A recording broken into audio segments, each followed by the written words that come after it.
Bismillahirrahmanirrahim. Alhamdulillahi rabbil alamin.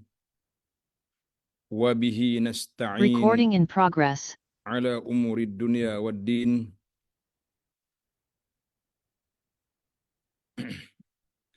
Bismillahirrahmanirrahim. Alhamdulillahi rabbil alamin. Wassalatu wassalamu ala rasuli rabbil alamin. Nabiyyina wa habibina wa qudwatina Muhammad ibn Abdullah wa ala alihi wa sahbihi wa man sar ala nahjihi wa ihtada bihadihi wa istanna bisunnati ila yaumiddin. Amma ba'd. Yang dihormati Saudara Bembas selaku moderator pada malam ini.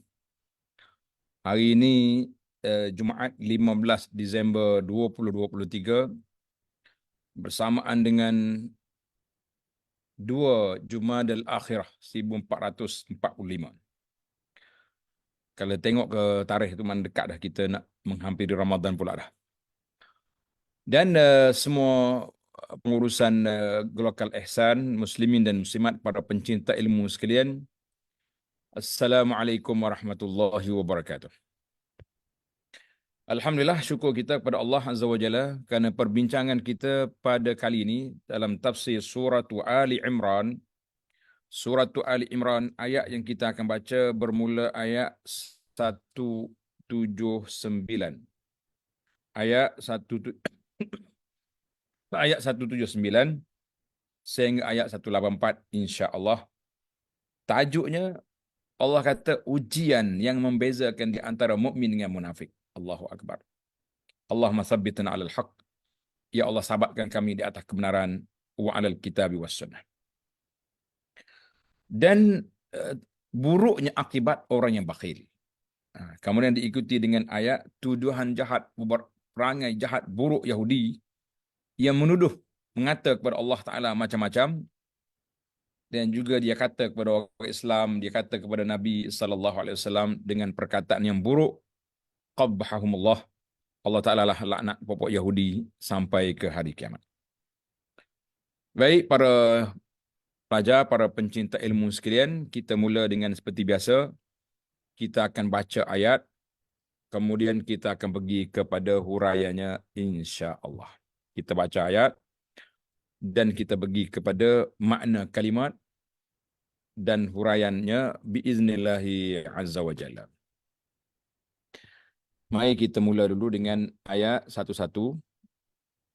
Ayat 179 dalam surah Ali Imran.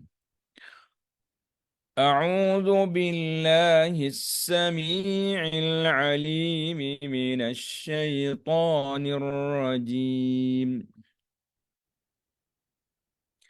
ما كان الله ليذر المؤمنين على ما أنتم عليه حتى يميز الخبيث من الطيب وما كان الله ليطلعكم على الغيب ولكن الله يجتبي من رسله من يشاء فآمنوا بالله ورسله وإن تؤمنوا وتتقوا فلكم أجر عظيم.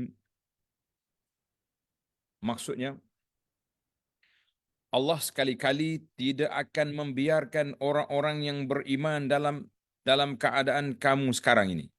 Maknanya, apa dalam keadaan kita sekarang ini? Mana keadaan kita lemah ke, keadaan kita ditindas ke, keadaan kita dikhianat oleh orang, Tuhan tak akan biarkan. Allah SWT akan ambil tindakan kepada musuh-musuhnya. Sehingga dia menyisihkan yang buruk, yakni orang munafik, dari orang mukmin yang baik. Allah Ta'ala kata, Allah Ta'ala akan pisahkan antara mukmin dengan munafik. Orang munafik tak layak duduk sekali dengan orang mukmin, sepatutnya begitu. Dan Allah sekali-kali tidak akan memperlihatkan kepada kamu perkara-perkara gaib. Jadi kita manusia ni tak sodok minta dengan Allah nak tengok benda gaib. Ya, kita beriman dan kita yakin saja. Akan tetapi Allah memilih siapa yang dikehendakinya di antara rasul-rasulnya. Kerana itu berimanlah kepada Allah dan Rasul-Nya, dan jika kamu beriman dan bertakwa, maka bagimu pahala yang besar. Jadi kita kena letak kita ni beriman kepada Allah, barulah kita dapat pahala yang besar. Ayat ini, para pelajar tengok kepada syarah kalimat. Syarah al-kalimat. Apa maksud syarhul kalimat? Satu-satu kita pergi. Liyazara bermakna liyatruk. Meninggalkan, membiarkan. Mana Allah Ta'ala tak akan biarkan kamu begitu saja. Tak ada. Itu satu. Yamiza, yakni yamiza yumayyiz.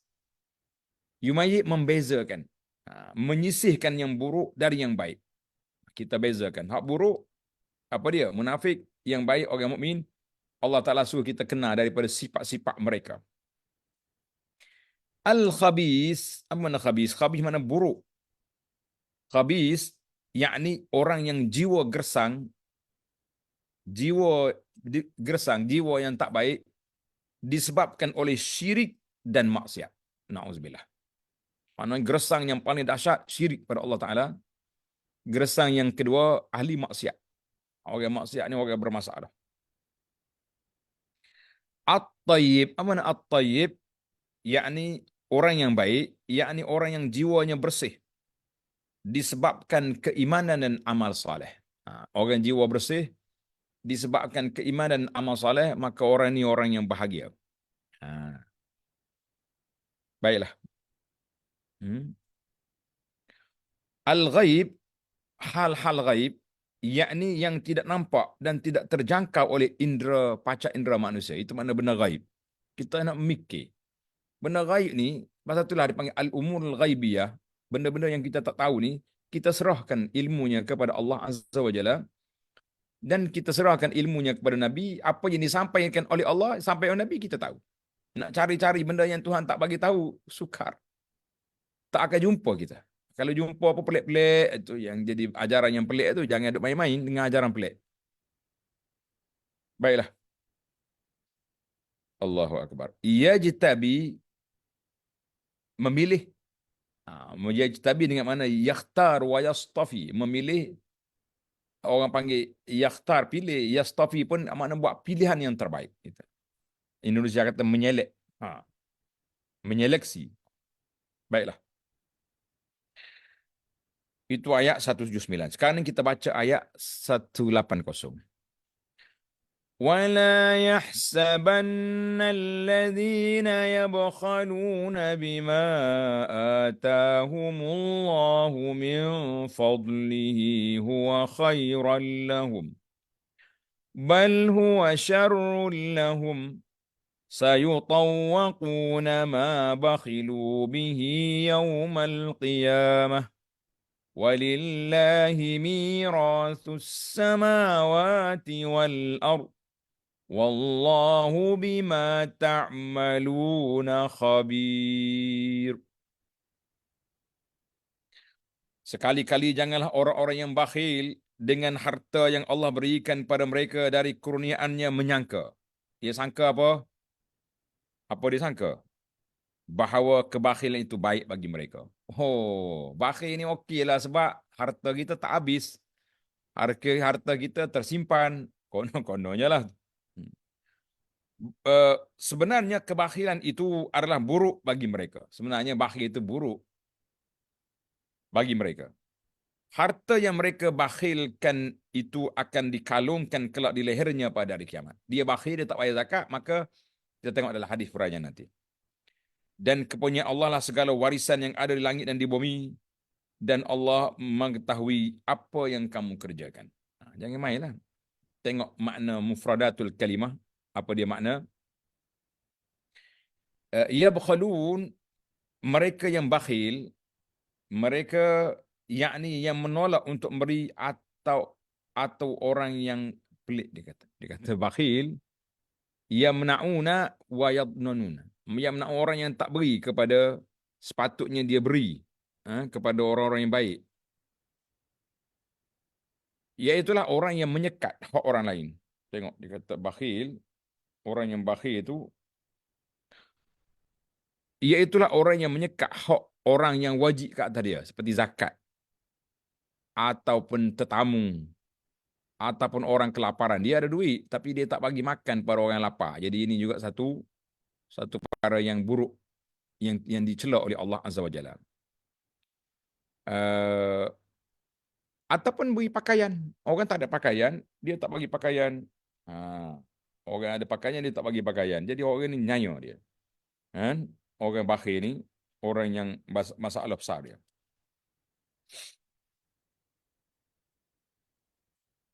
Kemudian, sedangkan orang tu tak ada tempat dah nak pergi. Nak minta dengan orang lain tak jumpa. Minta dengan Pak Cik ni, Pak Haji ni, Haji Bakhir dia ni. Tak jadi. Jadi orang ni, orang yang akan dipersoalkan di hadapan Allah Azza wa Jalla pada hari kiamat. Sayutawwaquna amman yutawwaqun, mereka akan dikalungi dengan harta yang mereka bakhil itu laksana kalung yang melingkar di leher seseorang. Maknanya kau tu nyebar mah dia besar-besar, buat api neraka, ikat tekak dia. Buat apa? Baiklah. Mari kita pergi pada makna ayat. Mazal siyaq fi ahdas waq'ati Uhud. Allahu akbar. Kedua-dua ayat ini masih lagi berkenaan dengan perang Uhud serta berbagai keadaan dan kejadian yang mengiringinya. Maknanya Ghazwat Uhud ba'da Uhud. Jadi apa yang berlaku pada sahabat-sahabat pada peperangan Uhud dan selepas daripada Uhud. Allah Ta'ala memberitahu pada ayat 179 ini bahawa dia tidak membiarkan orang-orang yang beriman sentiasa dalam keadaan seperti yang mereka alami itu. Maknanya Allah Ta'ala tak biarkan orang yang beriman dalam keadaan sedih, dipukul sentiasa, kena hina. Tak. Kita akan menang pada ini. Kalah itu sebagai ujian. Kalah itu sebagai pengajaran.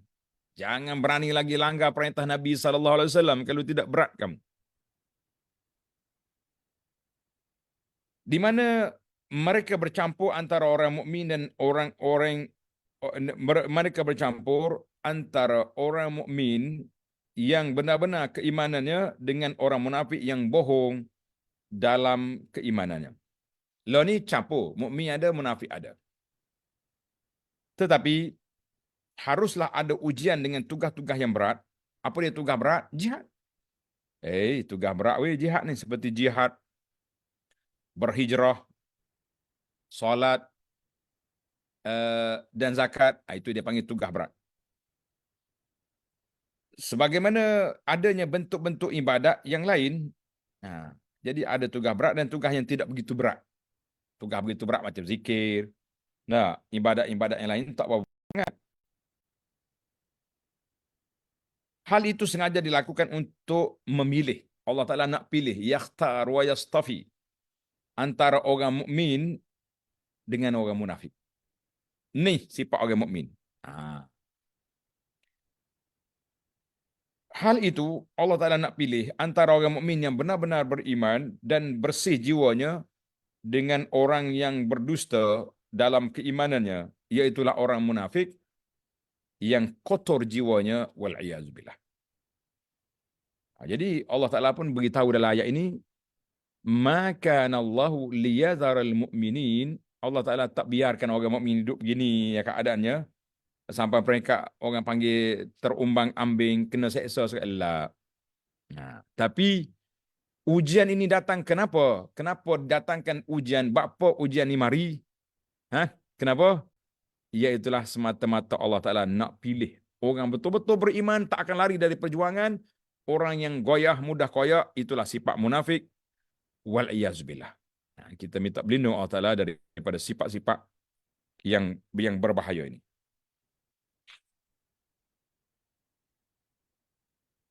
Tengok dia punya nota kaki. Nota kaki kata, diriwayatkan bahawa ayat ini turun sebagai jawapan bagi mereka yang meminta supaya ditunjukkan tanda-tanda yang membezakan antara orang beriman dengan munafik. Jadi ada sahabat minta, ya Rasulullah, kalau boleh Allah Ta'ala bagi tanda. Orang munafik, contohnya kita kata hitam kat dahi ni ke? Tak. Orang beriman hitam di dahi sini, tanda sujud. Orang munafik hitam atas hidung ke atas. Yang pentingnya nak tengok tanda. Senang kita nak buat pengecaman. Munafik mari. Sudah. Ah, kebetulan anak dia main pen tak, dia main dakwah. Colek atas muka pak dia. Sudah. Ada hitam sikit itu munafik. Bahaya macam ni. Jadi main tanda-tanda gini sukar. Maka Allah SWT kata tak boleh. Bahawa tidak ada dalam sunnatullah membiarkan keadaan orang beriman itu bercampur dengan munafik sentiasa tanpa ada pemisahan. Sehingga Allah Ta'ala turunkan aturan-aturan syariat dan tugas-tugas kewajipan di mana akan nampak siapa orang mukmin yang benar-benar yang akan melaksanakan tugas yang diberikan oleh Allah Azza wa Jalla dan siapa munafik yang berpura-pura menjalankan tugas. Maknanya hari ini para jemaah kita kena faham, kita kena tahu bahawa taklif syarak, tugasan yang Allah Ta'ala beri kepada kita ini untuk apa? Jawabnya untuk membezakan orang yang beriman dengan orang yang bukan beriman. Mukmin dengan munafik. Orang kafir tulen tak apa, itu jelas. Yang tu tak payah cari tajuk sebab memang dia sudah declare dia kafir. Jadi orang kata hak tu kita tak usah duk cakap banyak sebab yang tu memang jelas. Dia punya kekufuran dia tu tak usah duk kecek. Orang Kelantan kata hak tu tak payah kecek. Ada dah. Yang kita susahnya nak cari hak ni, tanda-tanda ni. Baik. Sebab dalam ketentuan Allah Azza wa Jalla, tidaklah mungkin dia memperlihatkan yang gaib pada manusia untuk menunjukkan siapa yang beriman dan siapa munafik, siapa orang baik dan siapa orang yang tak baik. Akan tetapi Allah Ta'ala memberikan ujian dengan berbagai dan tugas kewajipan, supaya dengan begitu akan nampak siapa orang yang beriman dan siapa yang kufur. Mana orang yang soleh, mana orang yang derhaka. Hanya saja terkadang Allah Ta'ala memberikan keistimewaan kepada Rasul yang dia kehendaki untuk memperlihatkan kepadanya hal-hal gaib dan juga perkara-perkara rahsia. Tidak ada benda-benda Allah Ta'ala tunjukkan kepada Nabi-Nabi sebagai mukjizat. Allah Ta'ala tunjuk pada Nabi sebagai mukjizat. Apa dia mukjizat? Macam Nabi beritahu alamat kiamat. Benda tu benda akan datang. Bukan boleh tahu, manusia biasa tak akan tahu. Yang dia buat teori ramalan tu, karut lah kata tu. Duk main teori konspirasi, buat menyusahkan orang ramai aja. Ni susah. Ni macam-macam dia punya andaian yang menyusahkan orang. Itu saya duduk cara dengan puak ni. Itu saya duduk peduli sangat. Kita pening kita main dia. Jadi yang tahu benda-benda gaib ni, Allah Ta'ala beri sebagai mukjizat kepada Nabi dengan wahyu daripada Allah Azza wa Jalla. Dengan wahyu daripada Allah Azza wa Jalla bukan mudah-mudah. Tengok nota di bawah. Yang lebih penting bagi manusia bukanlah mengetahui hal gaib. Kalau tahu hal gaib kita nak buat apa? Tak nak buat apa juga. Tetapi yang lebih penting adalah keselamatan dari api neraka yang berhasil meraih syurga. Itu yang penting. Kerana itu, hendaknya kamu tidak minta ditunjukkan perkara yang gaib seperti perkara tak usah duk minta lah dengan benda-benda gaib. Yang penting bagi kitanya, kita percaya dan beriman dengan apa yang disebut oleh Nabi sallallahu alaihi wasallam, padahal yang boleh membawa kita kepada keselamatan dan kebahagiaan hakiki di dunia dan juga di akhirat. Itu yang penting. Ni sibuk duk cari benda gaib, duk main teori-teori konspirasi, habis orang hari ni kacau belaka. Takut sangat ke Dajjal, sudah tukar format doa zikir lepas solat. Ana dah dengar dah banyak dah orang tanya soalan. Dia kata, maaflah ustaz, saya nak tanya, ustaz di kampung kami ni lepas solat subuh, zikir lepas solat tu ringkasnya tak habis zikir yang 10 perkara yang saya dah sebarkan itu, tak sampai, tak baca hak Nabi ajar. Habis duk sibuk dengan baca surah Kafi 10 ayat, lepas Isa baca lagi 10 ayat. Sebab apa? Sebab takut Dajjal datang. Jadi mereka boleh menggugurkan sunnah yang diajar oleh baginda Nabi SAW, zikir lepas solat semasa-masa kerana Dajjal. Ini masalah kita. Jadi ada juga dalam sebuah kitab, contohnya Dalam kita ni sibuk duk ajar ilmu kebal. Jadi satu penyakit lagi, ajar ilmu kebal. So, apa dia baca ke ni kebal. Kita kata kita kebal atas dunia, ni mati juga. Nah, kita tak kebal dengan malakul maut. Mana ada orang kebal dengan malakul maut? Tak akan kebal kita dengan malakul maut. Yang kita nak kebal daripada api neraka.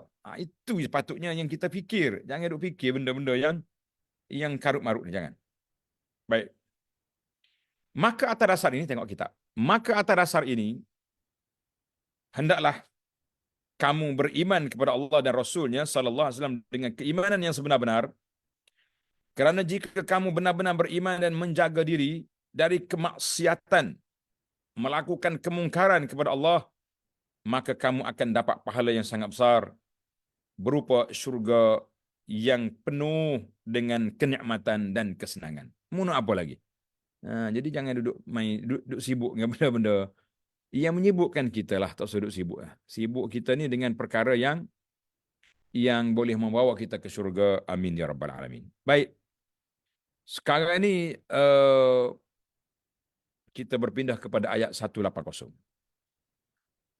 Pada ayat ini Allah Ta'ala memberitahu tentang kesalahan orang-orang bakhil. Ini khata'ul bukhala. Iaitulah orang-orang yang memiliki harta tapi mereka tak mau liar untuk menginfakkan hartanya.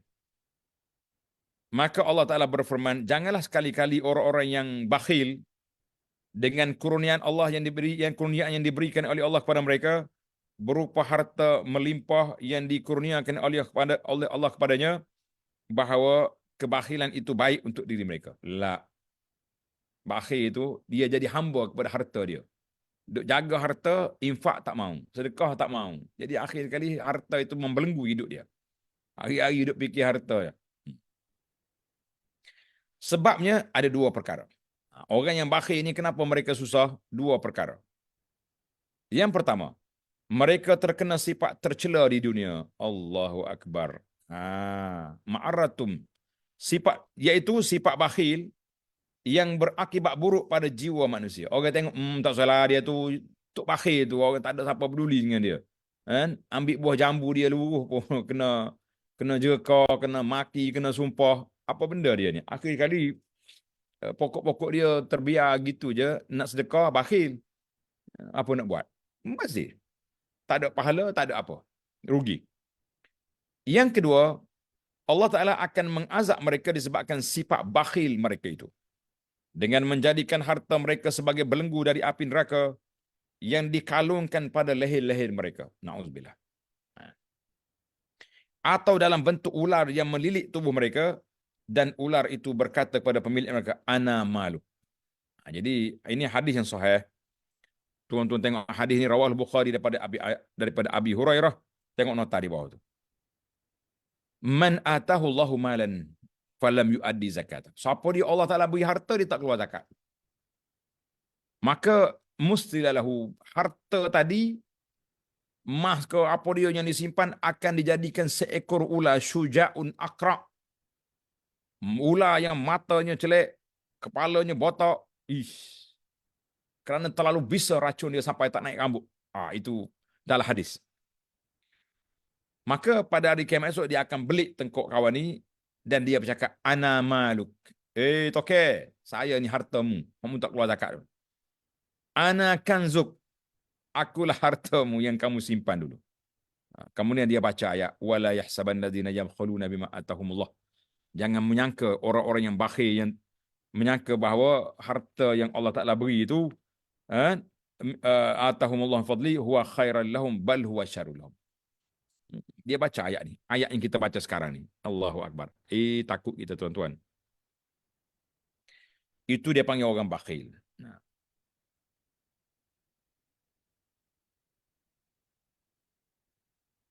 Kerana itu, bagi orang yang mengira dengan perkiraan yang salah, jadi orang yang kira yang salah, dia ingat harta dia boleh buat segala-galanya, hendaklah dia meninggalkan perbuatan buruk itu, iaitulah perbuatan bakhil. Dan hendaklah dia tahu bahawa yang lebih baik baginya adalah menginfakkan hartanya, bukan bersikap bakhil ataupun kedekut. kerana apa yang ia kedekutkan itu adalah harta milik Allah dan Allah lah yang akan mewarisinya. Orang yang bakhil hanya akan menemui kehinaan di dunia dan azab di akhirat. Allahul musta'an. Maka Allah Ta'ala berfirman dalam ayat ini, walillahi mirasus samawati wal ard wallahu bima ta'maluna khabir. Dan kepunyaan Allah Ta'ala segala warisan yang ada di langit dan di bumi, dan Allah mengetahui apa yang kamu kerjakan itu. Allah tahu apa yang kamu kerjakan. Jadi tak usah duduk bakhil lah. Kalau tidak rugi kita. Kan? Rugi tak rugi, sangat besar kerugian. Harta yang kita cari, dia menjadi beban, dia yang menjadi juru azab kepada tuannya yang bakhil. Wal'iyazubillah, kita minta berlindung Allah Ta'ala daripada sifat bakhil. Baiklah, sekarang kita pindah kepada mencari hidayatul ayat, petunjuk ayat. Ada 5 perkara dalam siri ini. Yang pertama, min hikamit taklif. Di antara hikmat Allah Ta'ala letakkan taklif, tanggungjawab syarak. Solat, puasa, jihad, ini semua taklif dia panggil. Tanggungjawab syarak ni, kenapa Allah Ta'ala letak kepada kita? Tugas dan kewajipan dalam agama adalah untuk menampakkan siapa betul-betul beriman yang jujur dan siapa yang berdusta dalam dakwaan dia sebagai orang beriman. Ini kita tahu. Sebab itulah para ulama mengatakan bahawa ibadat-ibadat inilah yang membezakan di antara orang beriman dengan orang yang bukan beriman. Satu. Yang kedua, ibadat sunat pula, tulis ini. Ibadat sunat pula yang membezakan di antara sama-sama orang beriman. Orang beriman yang melaksanakan sunnah, jaga solat sunat, jaga zikir, jaga baca Quran, jaga tadabbur Quran, tak sama dengan orang pemalas. Solat fardu je, solat sunat dia tak buat, walaupun tak berdosa, tapi darjat dia rendah. Karena itu dikatakan bahawa yang membezakan di antara kita ahli ibadat, iaitulah a'mal al-masnun ataupun nawafilul a'mal, amal-amal sunat. Jadi tuan-tuan dan puan-puan, jangan bakhil dengan amal sunat. Kita kena jaga, sebab itulah yang akan apa? Yang akan menampakkan, memberi kepada kita kelebihan yang besar di akhirat nanti. Baiklah. Yang kedua, Allah Subhanahu Wa Taala meletakkan ilmu ghaib ini khas untuk Allah semata-mata. Istitharur Rabb bi ilmi ghaib. Allah Taala tak beri kepada makhluk-makhluk dia kecuali berperkara-perkara yang Allah Taala berikan maklumat itu kepada rasul-rasulnya. Kepada para rasul, para nabi, para malaikat yang dimaklumkan li hikmatin, kan hikmah yang Allah Ta'ala tahu. Jadi kalau ada lagi orang mengaku hari ni, oh dia ni wali besar, dia tahu tu tahu ni, kita kata bohong. Nabi pun tak tahu benda gaib kecuali apa yang diberikan oleh Allah. Tiba-tiba tok wali ni semayang pun tidak boleh tahu benda gaib, kita kata itu khurafat ataupun khuza'balat. Itu permainan ilmu-ilmu hitam atau ilmu sihir yang dimainkan oleh sebahagian daripada dukun-dukun yang konon-kononnya mengaku dia wali Allah. Na'udzubillah.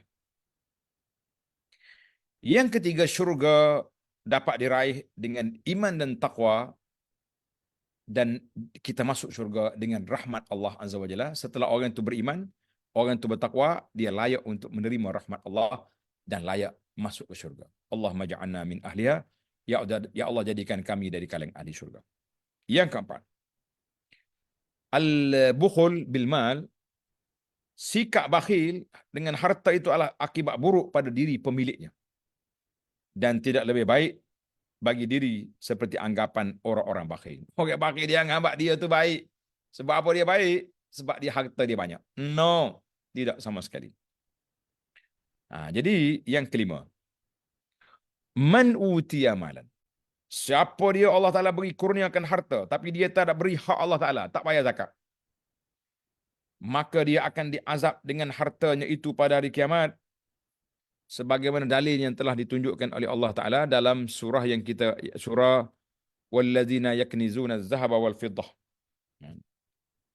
Surah Ali Imran ayat 180. Ayat itu telah menjelaskan kepada kita bahawa orang yang menyimpan emas dengan perak, harta benda lah maksudnya, la yunfiquna fi sabilillah, mereka tidak nafkah pada jalan Allah. Mana dia tidak nafkah dia tidak infak, dia tidak bayar zakat.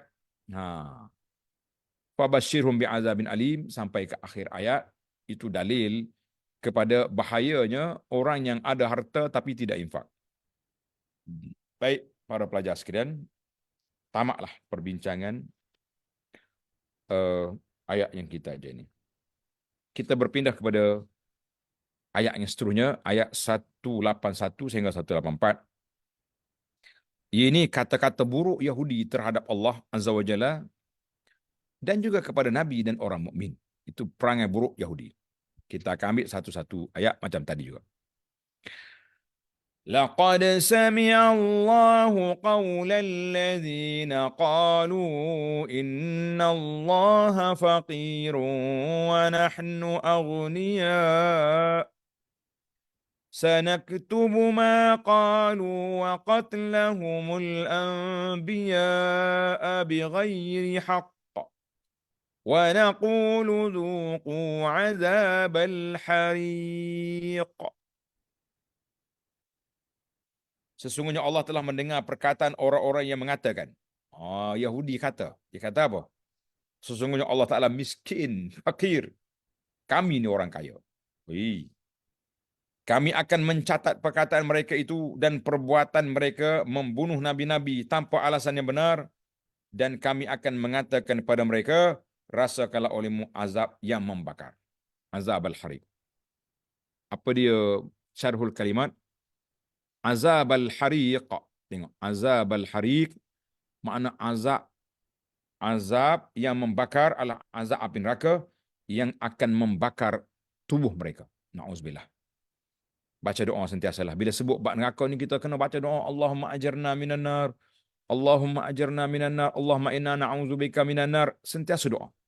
Jangan bakhil mulut kita untuk berdoa, minta perlindungan Allah Taala daripada sifat yang buruk, tempat yang buruk itu.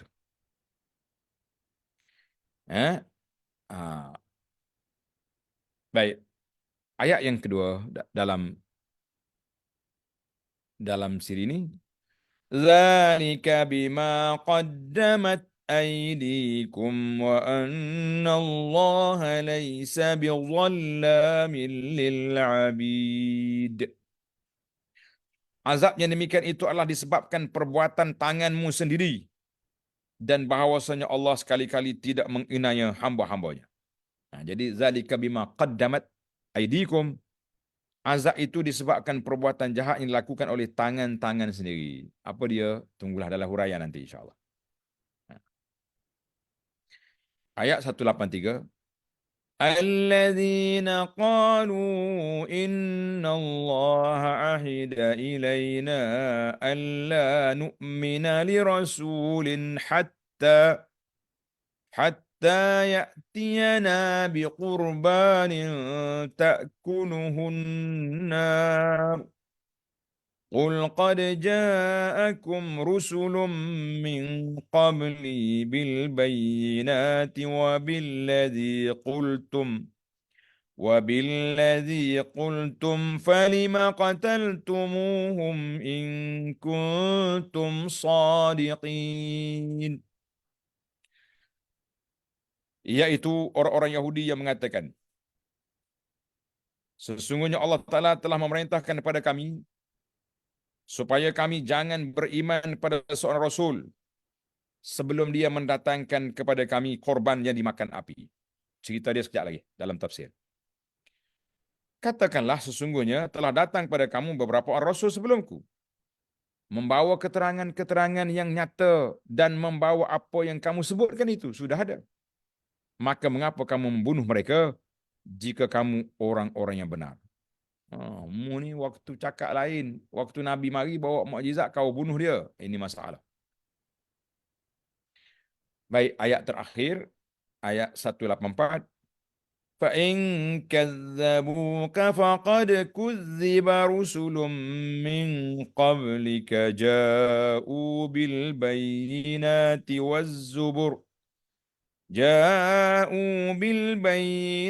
وَالزُّبُرِ وَالْكِتَابِ الْمُنِيرِ. Jika mereka mendustakan kamu, maka sungguhnya rasul-rasul sebelum kamu pun telah didustakan pula. Mereka membawa mukjizat-mukjizat nyata, Zabur dan kitab yang memberi penjelasan yang sempurna. Tengok dia punya kata-kata kalimah. Payuh ambil sikit-sikit dah. Ahida ilaina, Allah memerintahkan pada kami dan berwasiat untuk kami dalam kitab Taurat yang ada di tangan kami. Kononnya, ini jahatnya puak-puak Yahudi. Nanti kita tengok dalam tafsir nanti apa cerita. Allah nu'mina li rasulin, kami tidak boleh beriman pada seorang rasul mengikuti wahyu yang ia bawa dan tidak pula mempercayai kenabiannya. Hai, gedai best sungguh dia ni. Biqurbanin ta'kuluhu nar, kurban adalah sesuatu yang digunakan untuk mendekatkan diri bertaqarrub kepada Allah Ta'ala, berupa hayawan atau yang lain. Lalu diletakkan di sebuah tempat agar turun pada hayawan kurban itu sejenis api, satu api putih dari langit untuk membakarnya. Jadi cerita ni cerita umat dulu. Umat dulu kalau dia dapat apa dia harta perangan ke harta-harta, dikumpul setempat. Kalau tu api turun bakar. Al-Bayyinat dengan makna keterangan, yakni ayat-ayat dan mukjizat. Wabilladzi qultum, dan membawa apa yang kamu sebutkan, yakni korban yang kamu inginkan. Falima qataltumuhum, maka mengapa kamu membunuh mereka, yakni nabi itu. Pertanyaan ini memiliki arti teguran dan celaan. Di antara nabi-nabi yang mereka bunuh adalah Nabi Zakaria dan Nabi Yahya alaihi wassalatu wassalam. Az-Zubur, kata Zubur bentuk jamak dari kata Az-Zabur, jamak dia Zubur, yang maknanya adalah Al-Kitab, seperti suhuf, lembaran-lembaran kitab Nabi Ibrahim alaihissalam. Al-Kitabil Munir, kitab yang menerangkan yang jelas seperti kitab Taurat, Zabur, Injil, lebih-lebih lagi kitab Al-Quran Al-Karim. Baik, para jemaah sekalian, kita pergi kepada huraian ayat. Setelah turunnya firman Allah, man zalladhi yuqridullaha qardan hasana fayudha'ifhu lah. Siapakah yang mahu memberi pinjaman, beri hutang kepada Allah Ta'ala, pinjaman yang baik, menafkahkan hartanya pada jalan Allah, maka Allah akan memperlipat gandakan bayaran kepadanya. Surah Al-Baqarah 245. Bila turun ayat Quran ini, Sayyidina Abu Bakar As-Siddiq radhiyallahu berada di rumah Midras. Apa di rumah Midras ni? Midras adalah setempat tinggal muallim, guru orang Yahudi. Ayat Quran itu Abu Bakar duduk situ, duduk rumah orang guru Yahudi. Tak tahu dia Gizerah. Di mana orang-orang Yahudi sedang mendengarkan petua seorang ulama besar mereka yang bernama Fanhas. Fanun ha alif sad. Fanhas. Maka Sayyidina Abu Bakar mengajaknya kepada Islam. Nak Abu Bakar pergi ke rumah kawan ni, nak ajak dakwah masuk Islam. Berani Sayyidina Abu Bakar. Fanhas mengatakan, Abu Bakar, nak ajak aku masuk Islam, Tuhanmu itu yang meminjam wang. Tuhanmu minta nak buta. Kami lebih kaya daripada dia. Takkan kami nak ikut dia? Aha. Punya mainan. Temanmu Muhammad, dikata teman, mula sahabatmu tu Muhammad, kita kata sallallahu alaihi wasallam, melarang kami mengambil riba, tapi dia sendiri yang nerima. Jadi riba ni maknanya butan sikit bayar banyak kan. Jadi Allah Taala nak butan sikit tapi bayar banyak. Jadi mu boleh buat riba, kami tak boleh. Dia kira riba tu kok tu. Ini putar belik lah, putar belik Yahudi belakang ni. Maka mendengar itu Abu Bakar radhiyallahu anhu marah dan memukul si Yahudi. Abu Bakar bagi. Apa ni bercakap apa ni, cakap uduh ni.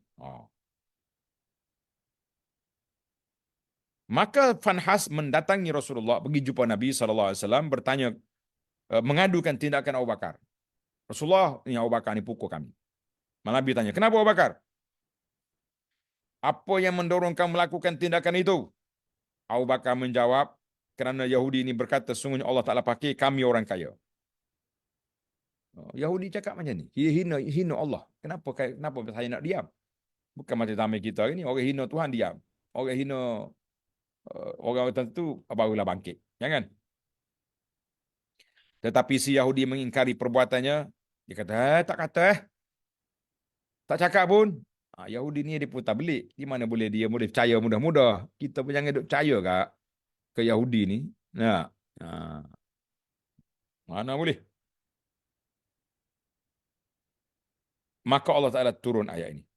Laqad sami'a Allahu qawla allazina qalu innallaha faqirun wa nahnu ghani. Ayat kita lah. Ayat apa ni yang kita baca sekarang.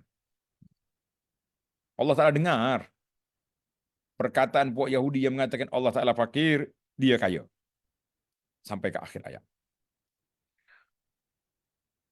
Yakni kami pun mencatat pembunuhan yang mereka lakukan ke atas Nabi-Nabi. Sanaktubu ma qalu. Allah kata kami catat mereka juga telah membunuh Nabi-Nabi. Tengok cerita, nota di bawah 286. Sebab dalam nota ni banyak maklumat. Kita kena ambil. Sebenarnya orang-orang Yahudi yang hidup pada waktu turunnya ayat ini bukanlah orang Yahudi yang membunuh Nabi itu. Tak ada dah Nabi Zakaria dulu. Tapi kenapa dia guna kamu? Dengar ni. Ini penting dalam isu ni. Kadang-kadang kita tak perasan lah. Yahudi sebelum mereka yang bunuh. Kenapa dia guna ayat ni Allah Ta'ala guna kamu?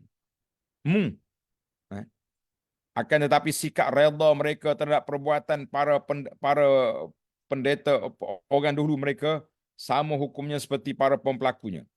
Sebab redha kepada perbuatan maksiat adalah satu bentuk kemaksiatan pula. Jadi kita ni bahaya. Siapa dia redha dengan maksiat, maka dia tu maksiat. Redha dengan maksiat, orang kita maksiat. Orang yang buat anjur majlis maksiat, kita tak bantah. Kita redha sekali. Sebelum beli tiket pula. Baru jadi. Diriwayatkan bahawa ada seorang yang menganggap baik pembunuhan ke atas Sayyidina Uthman bin Affan. Uthman ni tak dengar kata, patutlah orang bunuh dia. Dia kata macam tu. Maka Imam Sya'bi, Amir Asy-Sya'bi berkata kepadanya, engkau ikut bertanggungjawab atas pembunuhanmu. Kalau mu setuju, maknanya mu boleh dosa sekali dengan orang bunuh Sayyidina Uthman. Sebab redha terhadap pembunuhan adalah pembunuhan juga. Tanda betul-betul ni para pelajar, redha pada maksiat, maka kita ahli maksiat. Saya tak pergi tempat stadium tu, cuma saya tak setujulah bantah-bantah. Maknanya walaupun awak tak pergi, awak ada bertasbih di rumah, tapi saham, share ada dengan orang yang duduk di tempat melompat sana. Hati-hati tuan-tuan, jangan duduk mudah-mudah dalam masalah ini. Baiklah. Dan kami kata kepada mereka, rasakanlah olehmu azab yang bakar. Ayat 182 bunyi, zalika bima qaddamat aydikum, zalika bima qaddamat aydikum wa anna Allah laisa bizallamin lil abid. Azab yang demikian itu adalah disebabkan perbuatan tanganmu sendiri dan bahawasanya Allah sekali-kali tidak menginanya hamba-hamba dia. Jadi azab yang berlaku itu dengan sebab dia sendiri buat maksiat. Maka ayat 183 ni firman Allah Ta'ala, alladzina qalu inna Allah ahida ilaina. Jadi orang Yahudi, saya ringkaslah terjemahan dia, mereka kata Allah Ta'ala dah beri satu perjanjian kepada kami. Konon-kononnya. Konon-konon apa Yahudi ni, ada konon banyak ni. Tak. Dia kata, konon-kononnya Allah Ta'ala ada buat perjanjian dengan puak Yahudi, bahawa setiap Rasul nak nyatakan kebenaran, dia kena bawa korban yang dimakan oleh api. Tapi Muhammad tak bawa. Macam mana kita nak percaya? Itu ayat dia. Tengok nota di bawah. Nota di bawah kata, Al-Imam Al-Qutubi meriwayatkan dari Imam Kalbi bahawa ayat ini turun sebagai bentuk bantahan kepada Ka'ab bin Al-Ashraf, Malik ibn Saif, Malik bin As-Saif dengan Sad, dan Wahab bin Yahuza, dan Fanhas bin Azriya. Mereka datang jumpa Nabi SAW dan mengatakan, apakah engkau mengira bahawa Allah mengutus engkau kepada kami dan menurunkan kepada kami Alkitab yang memuji, memuat janji kami dalamnya agar kami tidak beriman pada Nabi utusan Allah sebelum datangnya korban yang dimakan oleh api. Jadi dia kata gitulah. Jadi kita ada kitab. Setiap Nabi mesti ada korban.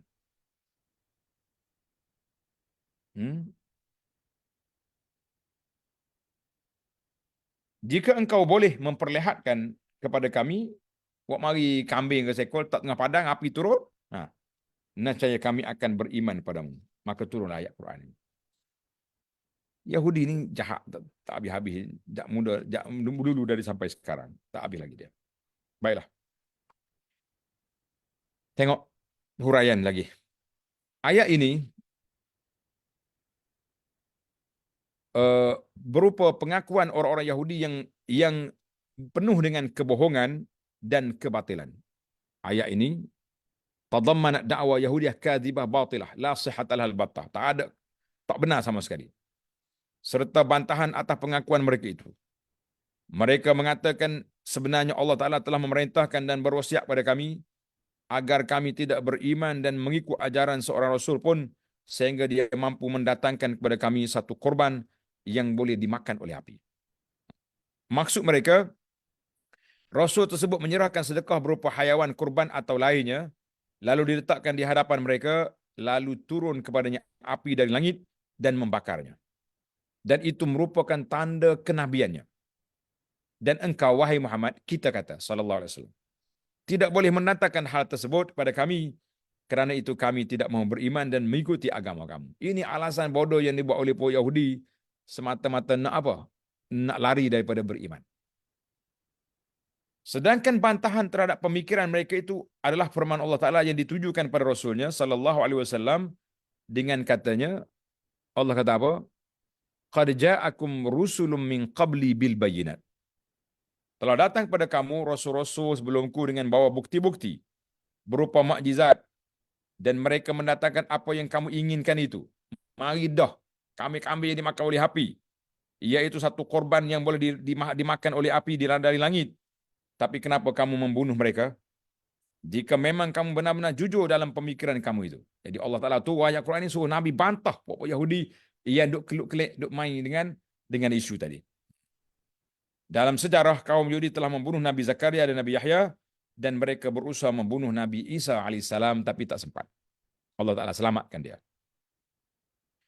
Adapun ayat 184 yang terakhir, memuat ungkapan penghibur, menenangkan hati Nabi sallallahu alaihi wasallam. Allah Taala nak tenangkan hati Nabi. Allah kata apa? Fa in kazzabuka. Kalau mereka tak mau beriman juga pada kamu, mereka mendustakan kamu. Tengok ayat 184 tu. Mendustakan kamu, tak mau beriman pada kamu, faqad kuzziba rusulun min qablik. Rasul-rasul dulu padamu pun memang kena macam ni. Dah ja'u bil bayyinat, mereka bawa keterangan-keterangan, semua tak jadi apa berlaku. Jadi Allah Ta'ala nak tenangkan hati Nabi, maknanya bukan Nabi seorang yang kena, orang lain yang belum pada ni dah kena dah. Jadi banyaklah masalah yang telah berlaku kepada mereka. Baiklah. Itu ayat yang Allah Ta'ala sampaikan. Sesalah kita huraiannya. Sekarang kita pergi mencari hidayatul ayat, beberapa faedah. Yang pertama, kufrul Yahud. Ayat ini membuktikan kekafiran orang Yahudi dan buruknya adab etika mereka kepada Allah Ta'ala. Boleh dia mai, Tuhan miskin dia kaya. Dan para nabi mereka, serta kepada seluruh umat manusia. Dua, penjelasan tentang kejahatan orang-orang Yahudi terhadap para nabi, dan itu merupakan kejahatan yang paling besar, paling berat sekali. Tiga, penjelasan tentang kebohongan orang-orang Yahudi yang mengatakan bahawa Allah telah mengambil sumpah mereka agar mereka tidak beriman seorang rasul pun, sehingga rasul itu datang dengan bawa korban yang dimakan oleh api. Jadi panjanglah cerita pula karut Yahudi ni kan.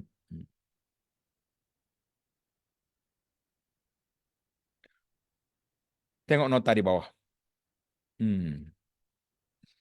Sekiranya benar apa yang mereka katakan tentang Injil, tentang janji Allah Ta'ala dalam Taurat itu, tentunya hal itu ada pengecualian. Maknanya kalau Nabi lain kena bawa kambing korban, tapi dikecualikan kepada siapa? Iaitulah Nabi Isa dan Nabi Muhammad sallallahu alaihi wasallam, atau janji itu telah dinasahkan oleh kitab Injil. Itu Nabi dulu. Nak dalam Taurat mungkin ada, tapi dalam Injil sudah masuk. Akan tetapi bantahan Allah dalam ayat ini yang menunjukkan kebohongan mereka sudah cukup kuat dan tidak perlu lagi kepada hujah untuk lawan mereka. Sebab penjelasan Allah merupakan bukti yang kuat dan hujah yang mantap untuk mematahkan hujah mereka.